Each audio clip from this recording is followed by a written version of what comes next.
Welcome to the Writer Dojo with your hosts Steve Diamond by the pricking of our thumbs and Larry Correia. Do you like scary movies? Today's episode, Horror, Watch and Learn, Round 1. All right, everybody, welcome back to the Writer Dojo. Glad to have you with us today, and thank you for your patience as, the misadventures of Steve have, they basically continued for an entire month of horribleness. Yeah, season 8 has been our season of Steve getting stomped on by life. I mean, I go from garbage job to getting to, I got laid off, but I made them lay me off. Yeah, and then new job, which is a good job, but it's a busy job. It is just kicking my teeth in. Well, and then house fire, and then house flood. Yes. And continuation of house flood. Yes. Part 2. Yeah. The moving. Yeah. We're basically my whole office and everything that was downstairs where we normally recorded has all been moved upstairs. Yeah, so we're recording, and I think this used to be his daughter's room, I'm assuming, because of the stars on the ceiling. Yes.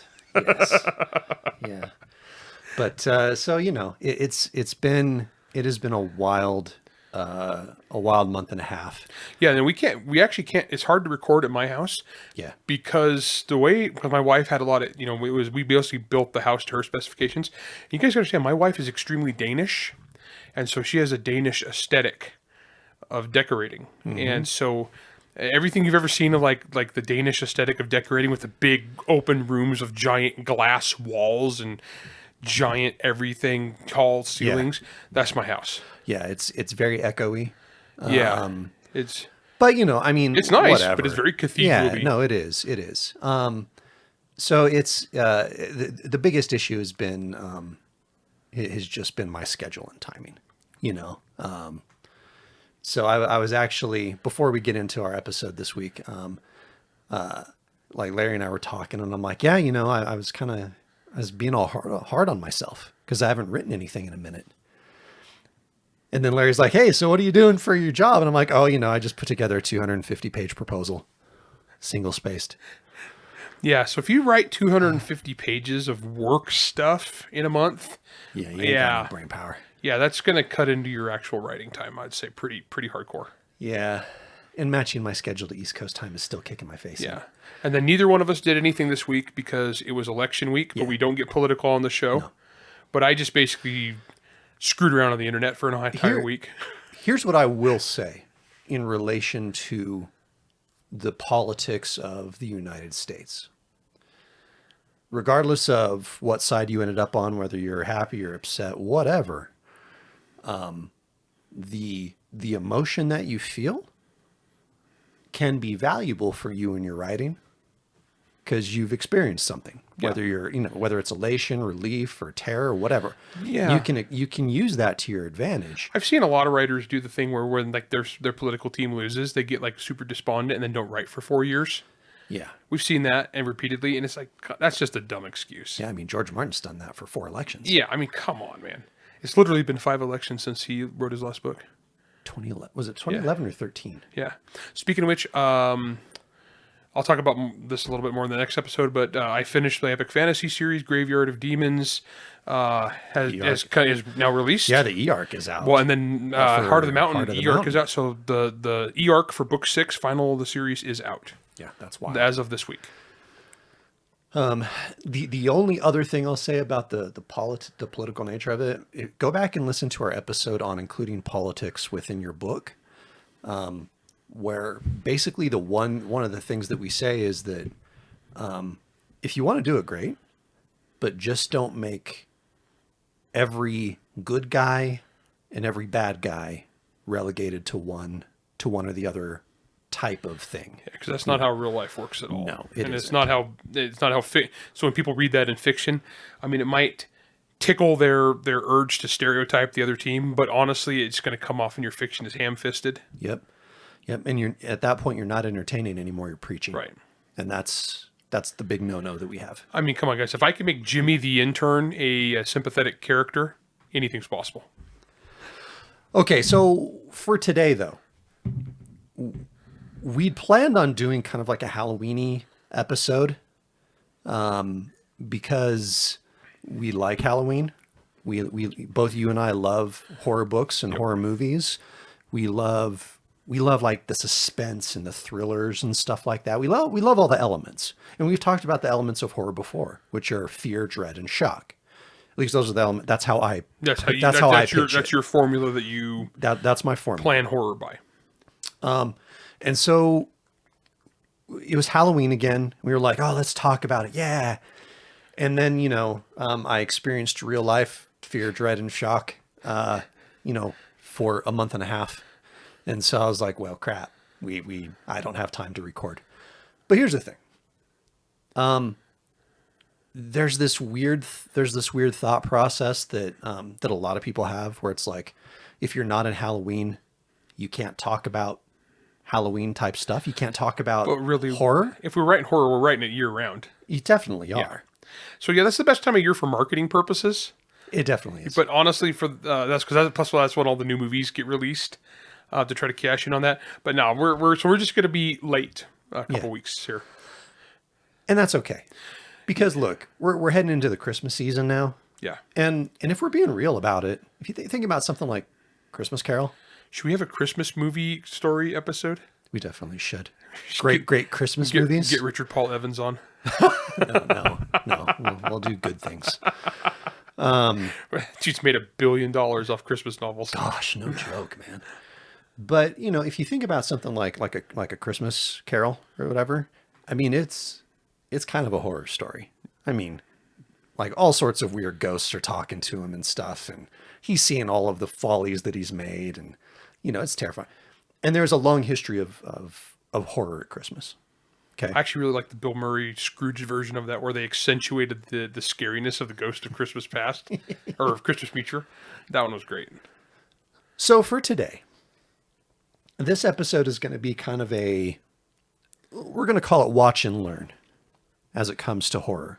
Yeah, because we're going to try to break down like the storytelling elements of some of these, and I haven't seen all of these, and which is funny because I've watched more horror movies than pretty much anybody I know, except I don't watch a lot of normal ones. I watch a lot of low budget ones, and so I'm like a connoisseur of direct to YouTube or Amazon Prime horror movies that no one else has ever heard of. Yeah, very B movie. Yeah, I'm a B movie guy, but I have watched quite a few of these. Yeah, and the reason we're doing movies and not novels is because look, horror at its core is a very emotional, has a very emotional core to it, and a lot of times for people to understand that and feel it, it's easier to see it on screen than it is to just be flipping through a page. Plus, we've got a big list, and these are accessible, and so these are things that you guys could like look up real fast, and watch them, and then lessons learned. Mm-hmm. And so basically, like what we take away from them from storytelling perspective. Right. Okay. So we're gonna do we're gonna talk to you about a bunch of movies, but we're also gonna talk about a couple TV series that are pretty good. So we're gonna start with something a few that are fairly obvious that both Larry and I really like. The first one I want to talk about is Dog Soldiers. Okay, now this is one of my all-time favorite movies. It is. Let me think. I think this is my favorite werewolf movie. This is up towards the top of mine. This is quite possibly my favorite werewolf movie. Yeah, but it's easily at the top, and it is a fantastic movie. If you haven't seen it, it's a group of British soldiers in the Scottish Highlands, which also apparently every Scottish person I've ever talked to, this is the most unrealistic movie ever as far as geography. But it doesn't matter for us Americans. Scotland is super isolated with giant woods that you could like go for a long time and not see anything. But yeah, so it's basically the SAS is trying to capture a werewolf, and they're using these British soldiers as bait, and it's a well, it starts as a training exercise. Yeah, and then everyone dies. It is, and I don't want to give. We're gonna try hard to avoid spoilers today. It's from 1992, I think. Is it that old? It's really old. Wow, I'm old. Yeah. All practical effects. Very scary werewolves. Super awesome scary werewolves. It's actually interesting because this is one of those werewolf movies that doesn't have a full transformation. It has partial transformations, but you don't get the full werewolf transformation in it on the couple characters that do. But it has got the best werewolves because they got these really tall, skinny werewolves. Yeah, especially like their legs and their arms Too long. are kind of, they're too long and they're spindly. Yeah. You know, which I really like. Yeah. I really like the look of them. My takeaways on what make this a great story that you guys can borrow from is something that I've used a lot in like Monster Hunter, is the camaraderie of the characters that are fighting the monsters. Spoon, baby. Spoon. There is no Spoon. Oh my gosh. Yeah, The character Spoon is so awesome. it's just basically he's a soccer hooligan, Yeah. right? It stars Kevin McKidd and Anthony Petrie. I'm trying to, and I can't remember. I'm going off the top of my head here. Kevin McKidd's the guy from Rome. Lucius Varenus from Rome. He's so good in this. So good. And honestly, guys, just you got to watch it. It's a brilliant movie. But like, look at the camaraderie of the characters and how the movie makes you root for these dudes. When you first meet them, they're just a squad of British soldiers. You don't really know any of them. They're kind of interchangeable. But it puts them in this situation, and then you get to know their personalities, and they've all got really cool personalities. And the whole thing is just this bonkers survival chase. Here's what I like about it. And because you and I often get asked the question of how do you do horror when your characters are competent? Oh, yeah. Yeah, and these guys are competent. I mean, these dudes are competent. Oh, yeah, competent. But competency, as far as your skill goes, your skill with a gun or, with a knife, as we see in the movie. Frying pan. Or frying pan or whatever. Can of hairspray and a lighter. Oftentimes that competence is irrelevant in the face of something that is horrific and bigger than you. Both literally and figuratively. Because no matter how tough you are, there's something tougher.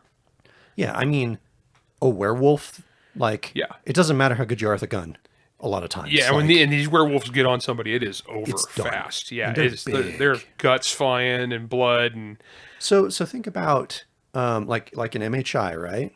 We've got Harbinger. Yeah. Spoiler.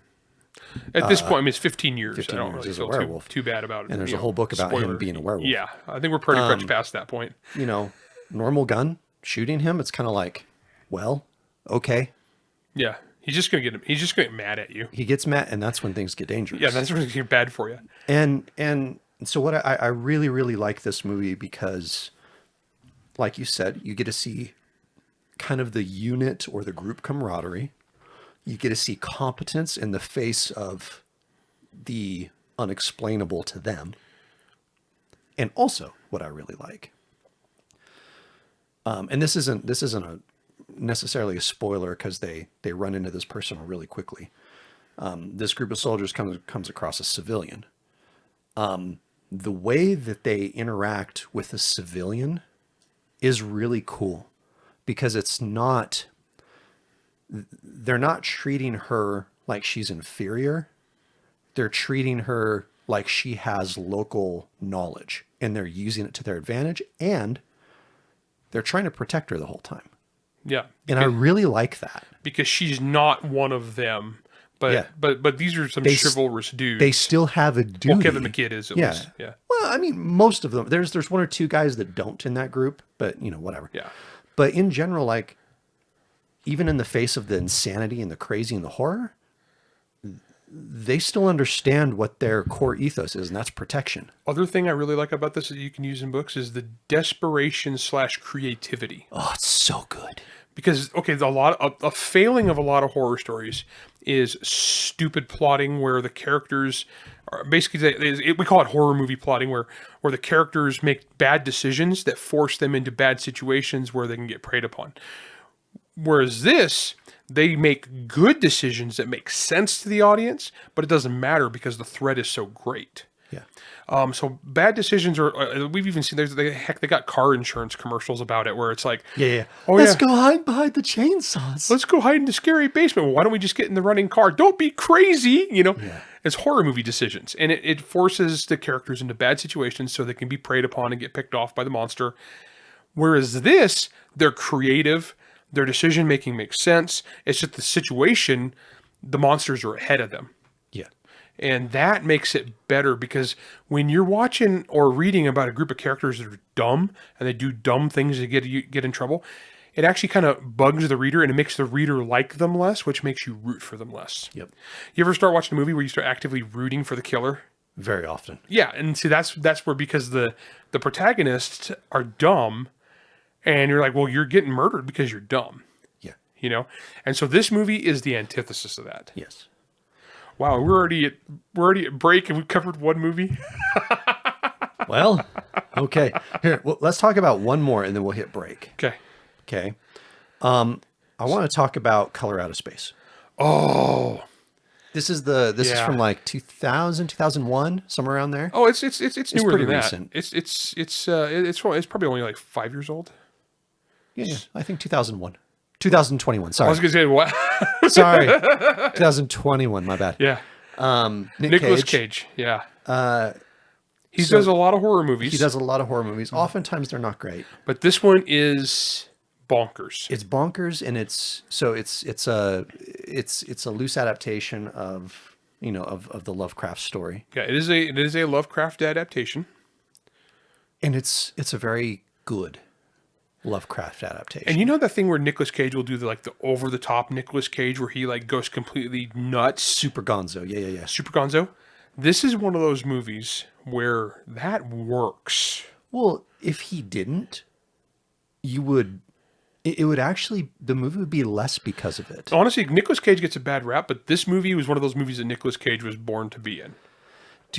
So the whole idea is him and his family, they've moved out into the middle of frickin' nowhere, kind of sort of Massachusetts. Lovecraft Country. Lovecraft Country, right? Not to be confused with that show, which is terrible. Yeah, no. They're off in the middle of frickin' nowhere.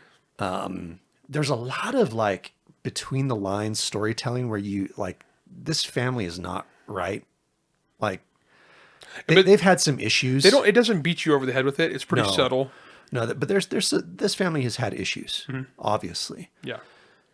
And then, a little meteor comes down or something from outer space, and then things start going bug nuts crazy. And it's a gradual buildup. I think storytelling wise, this is a good one because it's a real good. It's about dread. Dread. This movie nails dread. This movie is all about dread in the beginning, and the last act is shock. The last act is like all shock and fear and body horror because like kind of shock. Crazy body horror. Yeah. Because there's we're talking some weird mutations go down, and the movie doesn't pull any punches. It gets weird. Here's what I really like about it from a storytelling perspective, and we've talked about this before. I think there's kind of a side character that's brought in towards the very beginning. He's a student from Arkham University. Yeah. He has like the Miskatonic. Miskatonic. He has the Miskatonic U shirt on and everything. It's great. He has the most like Lovecraft character journey. He's the investigator character. Not because he wants to be. No, because he's in the wrong place at the wrong time. Yeah, and he befriends with the daughter of the family, and when everything goes bad, by the end, he's the person that's left picking up the pieces. Yeah, the final sequence, and don't want to give too much away, but with this character is brilliant. Yeah, it's super. The emotional toll on him and the psychological toll. The lesson I would say for writers on this one is you watch this guy's character journey, and it doesn't have to tell you; it shows you. And we talk about show versus tell. Yeah. So the beginning where this guy is like happy-go-lucky, fun college student, I'm out here collecting samples for whatever, to the end where he's just like shaking, haunted. Yeah. This dude has seen some stuff. And so in that respect, this is a really good, I think a really good, because he would actually be like the narrator point of view character. He definitely would be. Yeah. If this was a first person, typical Lovecraft kind of story. Yeah. And so definitely, yeah. That kind of, I like what you said. It's very good at showing the, showing you versus telling you. Right. And also, it's it's a great study in the collapse of sanity. Yeah. The other horror movie that Nicolas Cage does collapse of sanity is Mandy. Which I don't like that movie because it's uncomfortable. I haven't watched Mandy yet. It is Nicolas Cage's performance is actually kind of brilliant, but I don't like that movie. It is icky.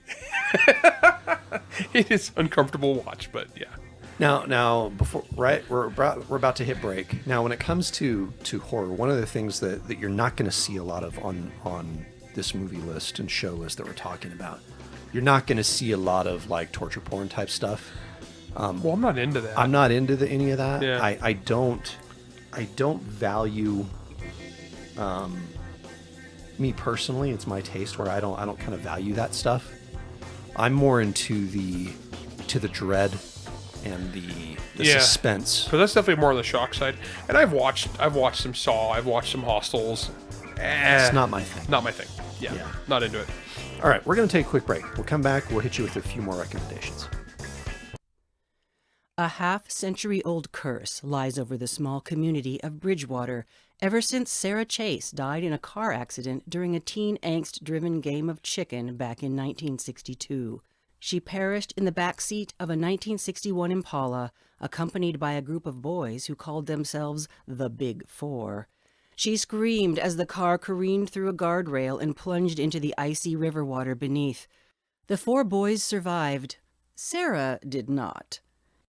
Teenagers still race and party at the Milvian Bridge where Sarah's car went over, especially on the anniversary of her death, in hopes of catching a glimpse of her unsettled ghost.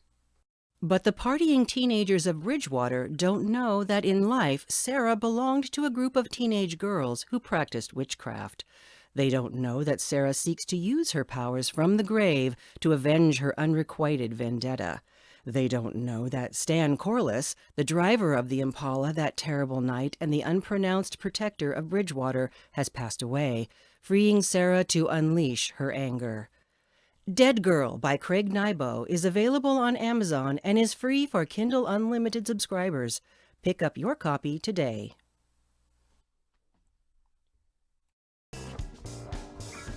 All right, everybody, welcome back. Okay. So, Larry, if there's one movie that you and I absolutely have to talk about, well, this was actually number 1 on my list when we were talking about this. It's number 1 on my list. It's number 1 on your list. The Thing. It's probably in my top 5 just movies of all time. And this is when I watched when I was younger, and it disturbed me. And then I watched it again years later in college, and it disturbed me. I've watched it again recently, and it disturbed me.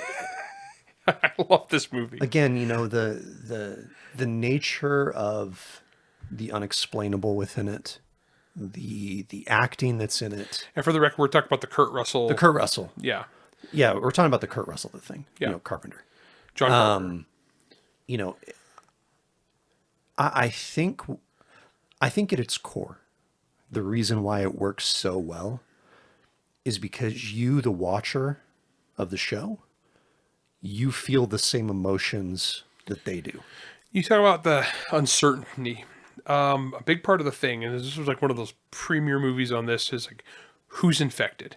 Yeah. Who, or depending on what you're writing, who's cursed, who's the bad guy. Yeah. This movie takes that paranoia to like super crazy levels. And then when you have moments of payoff for that paranoia, like the blood testing scene, that are astounding. So like, also character wise, we never really get to know these guys super well. I mean, we get little glimpses of their personality, right? Which is what you need. Yeah, but this is not a character study kind of movie.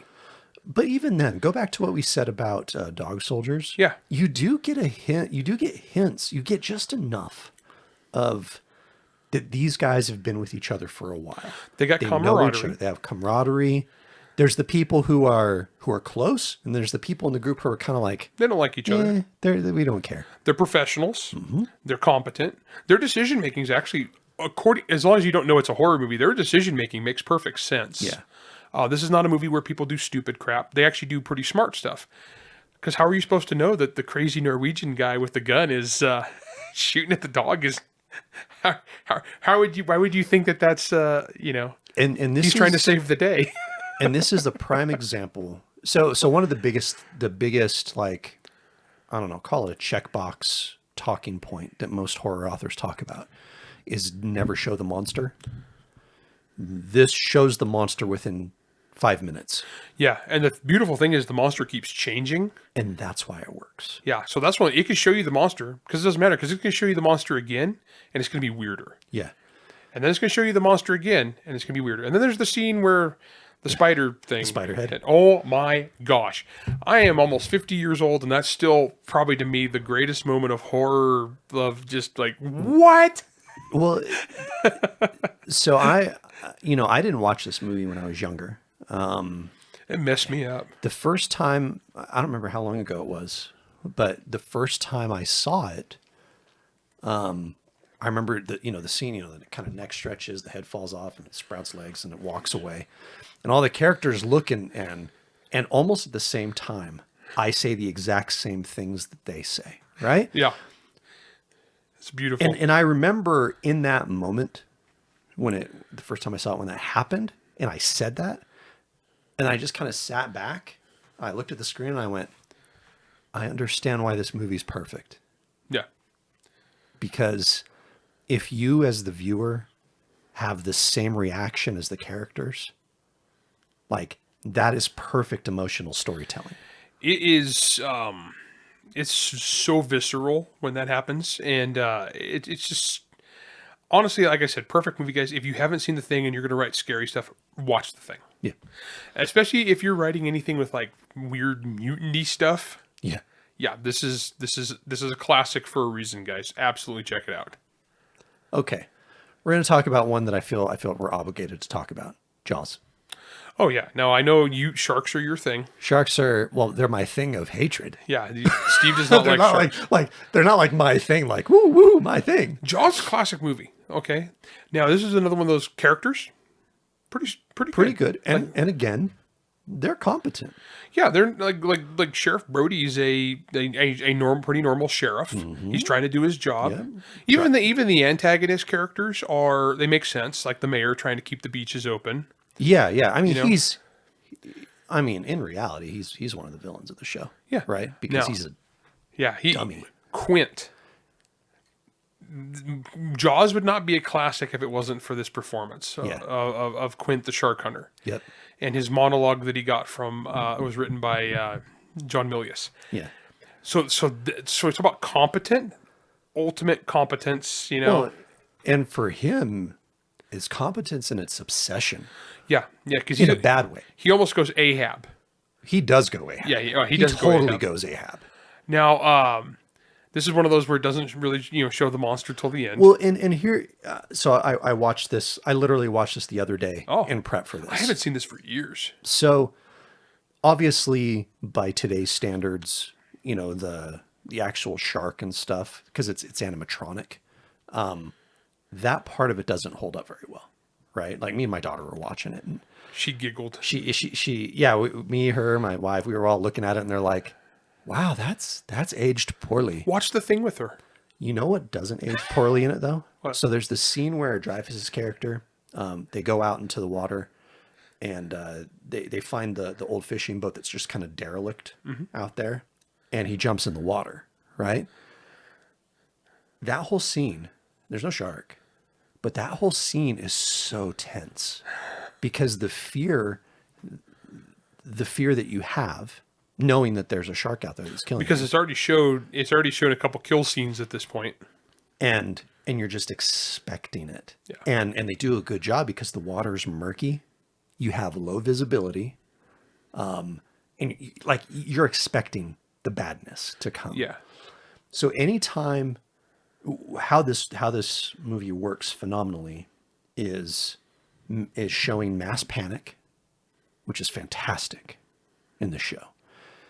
And also showing like the tense nature of fear and dread, how they prey upon each other, how they build across each other when the shark isn't present, Yeah. is phenomenal. It's not there, but it's still there. It's Yeah, that's and it's interesting because this is actually written. It was based on a novel. Yeah. And I've read some Peter Benchley novels.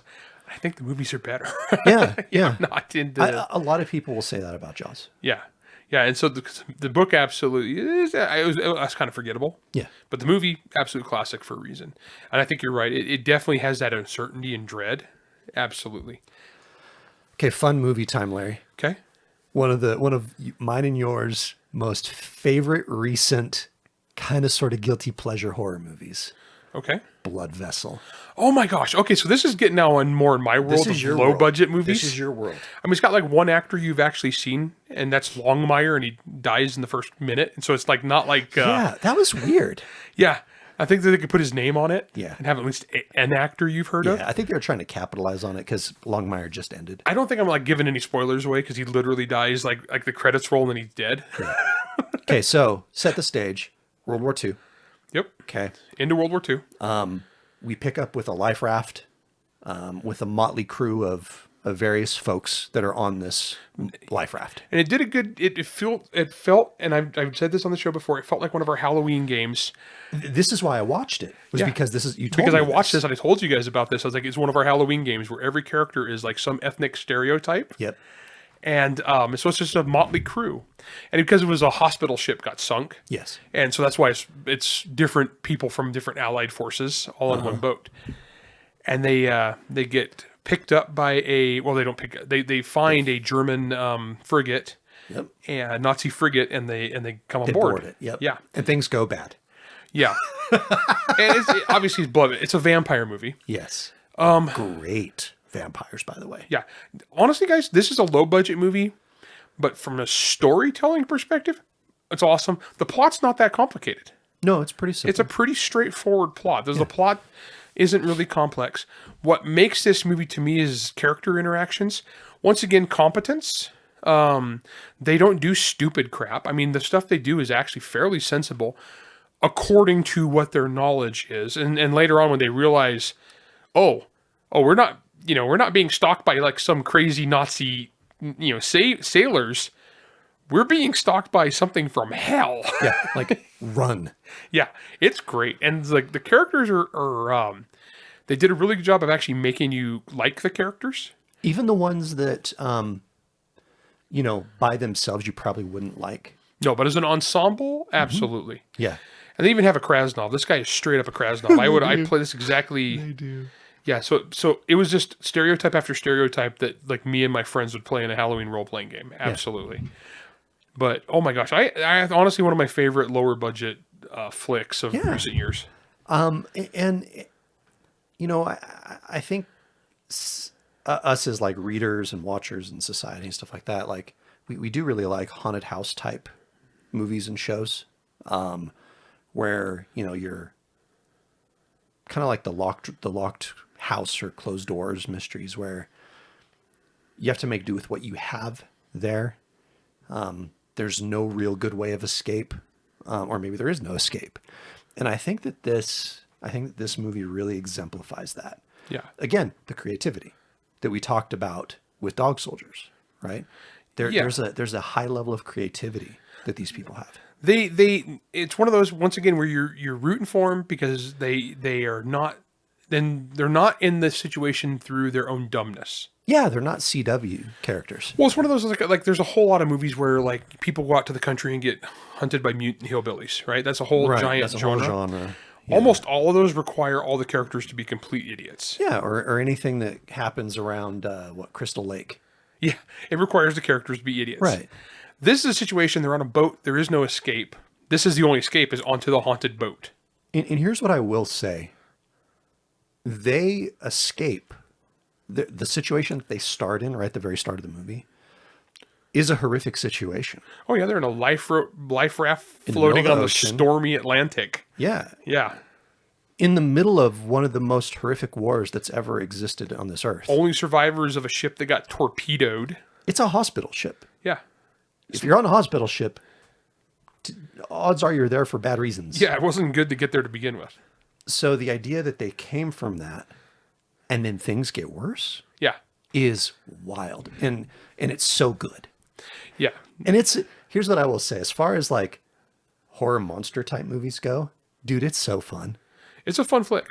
I honestly, that's one of those, I like that kind of flavor of like action, adventure, and horror. Because that's why I write MHI. Right. I like when people fight back against insurmountable odds, even if you're going to get killed, but you got to go out like a badass. Yeah. Another reason I love dog soldiers. Yes. And, from a writing perspective, if you make your characters competent and like have that attitude, because like, honestly, I've read a lot of Stephen King. Everybody has. Sure. I struggle with most Stephen King novels because I don't give a crap about the characters, or I think they're pieces of garbage. And I'm like, if this guy dies, I don't care. Yeah. I don't care if this woman dies. She's horrible. I don't care if this dies. He's pathetic. Yeah, it's Jeepers Creepers, right? Like you're excited when the weird guy that somehow got a personalized license plate like goes and kills everybody. Yeah, he's a mutant from hell, but he has a personalized license plate. Yeah. He just went into the DMV. It's I'm like, hi, I need this. To be honest, depending on the state, like he probably wasn't the weirdest person in the DMV line. I mean, it's because it's pre-internet too. So yeah, I don't know, but like that's one reason I actually liked was one of the Stephen King novels and adaptations. 11/22/63. No, that's a good one, but there was another one that was Dark Half. Oh, okay. The Dark Half. And that, because he actually had a main character who was one of the only Stephen King novels I've ever read where the character was literally heroic. Well, That never happens. And in 11/22/63, like it's in the TV adaptation. I mean, Nick Searcy's in there. He's phenomenal. Great character. I mean, actually, everyone in that show actually does a great job. Also, like Dark Half, the book is good. The movie adaptation is just it's all right. It is, but it's just what it is. But it's not good. It's okay. But the book itself actually is one of the only characters he ever has it's a hero, and he also brought the same character back for Needful Things. Well, the only time he's used the same character in multiple books, as far as other than like his series stuff. But I'm just not a Stephen King fan because most of the time that's an anomaly. That's one of the only ones I could think of where his characters weren't trash. Yeah. And so like even Blood Vessel, I mean, you got like a guy who's like a Soviet soldier and complete dirtbag, but you root for the guy. And he's fun. He's a fun character. And so I think that's a big thing is like if you got to have that relatability to hook the reader and be like, I want to root for this guy. Yeah, I mean again, going back to the building blocks of horror, fear, dread, and shock, if you root for the characters that are thrown into those situations and are experiencing those emotions, you root for them more because the stakes have been elevated for them. Do you want to make this a 2-part episode? We probably should. Yeah, because there's a lot to learn from a lot of these, we have a lot. Yep. So I'm going to talk. We'll do one more movie, and then we'll go into a part 2. That's okay. Let's do that. And this is another. This is a different sort of monster movie. Okay, Silence of the Lambs. Oh my gosh, and actually I like the book too. The book is fantastic. The book is really good, as is Red Dragon. Yeah, Red Dragon's great. That's a good book. I think the book for Red Dragon is far, far superior to the movie. The book Red Dragon's better than the movie, but I think the movie Silence of the Lambs is better than the book Silence of the Lambs. I think that's fair. Yeah, I honestly, and to be fair, they're both good though. No, they're all good. But Silence of the Lambs, okay. Right, for one thing, as a writer, we can't do is like cast Anthony Hopkins. Oh my gosh! To come in and give one of the greatest performances of all time in our book in the imagination of our readers. I mean, I could write Anthony Hopkins, but I'm sure Anthony Hopkins himself would be better. Oh my gosh! I mean, so look, if you don't know what Silence of the Lambs is about, I guess we'll talk about that. So yeah, spoiler alert: this has been out for like a long time, guys. Okay, so there's a serial killer, murderer out and about. Okay. Francis Dolarhyde. Okay. It puts the lotions on the skin. No. Dolarhyde's Red Dragon. Yeah. Buffalo Bill. Yeah. Sorry, I was flipping my books here. Which, if you've ever watched the TV show Monk, it's so funny seeing him in that role. Captain Stottlemyre. It's so funny, Buffalo dude. Bill. And seeing him being like this, like good guy, super good cop, and then reconciling that against puts the lotion on the skin. Or else it gets yes, precious, it gets the hose. It's so funny, dude. It's so funny. He's so evil in that. He's great. Yeah. Okay. Jodie Foster plays the FBI agent Clarice. Yep. Okay. Who her whole thing is tracking down bad guy. Yeah, so she's an FBI agent trying to back when Americans believed FBI actually solved crime. Right. As opposed to whatever it is they do now. Right. Says the guy a little bitter because I got robbed of $250,000 worth of stuff and the FBI didn't care. Yeah. Even though it was a federal crime. But long story short, we'll skip that. Yeah. different horror, Larry. Different horror. What I really like about this movie, it's the idea of good people, which the agent is. Yep. She's she is the definition good guy, good guy. Yeah. She's trying good cop, good cop. Great, good cop, great cop. Okay, she's there. Wants to do the right thing all the way through. Cares about the victims all the way through. Okay, I like that. Using a monster to catch a monster Yeah. is such a fun trope to use in your writing. Yeah, because she's using this super evil serial killer to get into the mind. Of a super evil serial killer. Yeah. And the thing is, unfortunately, the devil she's dealing with is worse than the devil she's chasing. Which is crazy, right? Yeah. Because usually it's the reverse, right? You're choosing the lesser devil to go after the bigger one. Yeah. This case, that's not the case in this show. No. And and so the hard part about writing stuff like this is when you're writing a super intelligent villain, you have to write intelligently and you have to write plausibly. Now there are some plot holes in it that if you really stare, you'll but the way the narrative is delivered, that stuff is covered fast enough that, like, honestly, most people won't even glom onto it in the audience. Yeah, and overall, if it entertains at a higher level, Yeah. then it makes a mistake. It then pulls it wins. off. Yeah. But the best thing we have for us as writers is we have word processors where we can go back in time when we think of stuff that's smarter and make it better. Yes. Whereas Hannibal Lecter's thinking of this stuff instantaneously, and being super clever and analytical.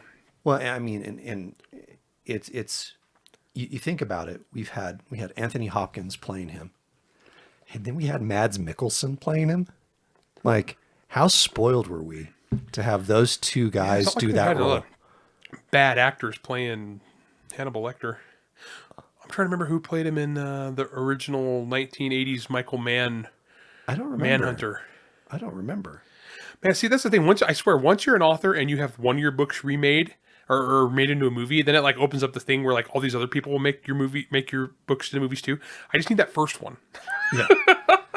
Because like Thomas Harris, we're naming off all his stuff. It's like all his novels have been made into movies. Yeah. I mean, he hasn't actually written that many books. No, It's they've like all 4. been made into movies Yeah. repeatedly. Yeah. Like, And TV series. and remakes. What the crap, Hollywood? Oh my Bunch of gosh. lamos. But I really, really like there's this the relationship between Clarice and Hannibal Lecter is actually really cool because they know they're using each other and they know they're being used. Well, it's antagonistic, but symbiotic. Uh-huh. And that's interesting. There's a respect between them, Well, and he manipulates her like crazy. and she knows it. Yeah. Well, and then he gets in her head too, with his little like weird Sherlock Holmes level diagnosis and like, it's like I see one thing about you, so I know your life story. Yeah. No, that honestly, like in real life, that doesn't really work. But No. but for fiction, But it's compelling for fiction. oh yeah, you can totally like by the way you tie your shoe, I can tell you went to the University of Georgia. No, Yeah. Yeah. know, or whatever Yeah. the lint on your coat only comes from the I can tell by your northern regions of tell by Pakistan. I can tell by your shallow bank account and degree you went to NYU. I could tell by the fact that you live on your friend's couch that you got a Master of Fine Arts. So here's I think the biggest challenge that this movie presents, and the TV series too. I actually really enjoy the first 2 seasons. I haven't watched the TV show. The first 2 seasons are really good, and Mads Mikkelsen Yeah, is he's pretty amazing. awesome. Yeah. It also has one of the funniest horror scenes I've ever seen in my life, where Hannibal decides to throw a dinner party. And so he's going through his Rolodex, like a literal Rolodex, and he's like picking out business cards and stuff. Except those aren't the invitees, those are the ingredients. Dude, it's so funny. It was so funny. I was laughing my butt off, dude. So funny. And Mads Mikkelsen. Yeah. Right. Yeah, dude's brilliant. I want to go back to the point that you made, though, the idea of intelligence. It's going to be very careful with this, okay? Because it can be very, very hard to make sure that your villain is portrayed as super intelligent without almost kind of making him like a Mary Sue type of a guy, Yeah. or making your main character less compelling. I've seen that where they've made it where the antagonist overshadows the protagonist because the antagonist is just so much cooler. And then the danger is when the protagonist actually succeeds, you're kind of like, but would he have? Yeah. You know, like, would he have though? Honestly, when you're playing in that playground of like ultra high level intellects competing with each other, make sure that you as the writer have done enough prep work to like pass that off. Yeah. You know, fake it till you make it, guys. I'm not telling you don't write this, but it's the same as like writing hard sci-fi. You actually got to know some science. Yeah. You know, or at least be able to talk to the experts. That's right. So if you're getting into like deep psychological analysis type stuff, do your homework and don't just like fake. Because honestly, I think, especially depending on like your audience, they're gonna get on to your scam. Yeah. If you're, it's kind of like in my world, people who don't know anything about guns or violence, writing guns and violence, and it's horrible, throws people out. So if you're writing for a psychological thriller audience, you better have your crap together on that. Yeah. All right. That's all the time we have for you today. We're going to come back and do a part 2 because basically everything that we're talking about is like your homework. Okay. So, yeah, we'll come back and we'll do part 2 for this. Thanks for coming out and listening to us, hanging out with us. This is the Writer Dojo. We'll see you on the next one. Writer Dojo is Steve Diamond and Larry Correia. Produced by Jack Wilder and Bear and Hare Studios. Theme song, Word Mercenaries by Craig Nivo. New episodes come out every Wednesday wherever you stream your content. If you enjoyed this podcast, you can help support us by going to anchor.fm/WriterDojo, by leaving a 5-star rating and review, and by helping to spread the word. To advertise on the Writer Dojo, email ads@writerdojo.com. All questions and comments can be emailed to questions@writerdojo.com. Like, by the way you tie your shoe, I can tell you went to the University of Georgia.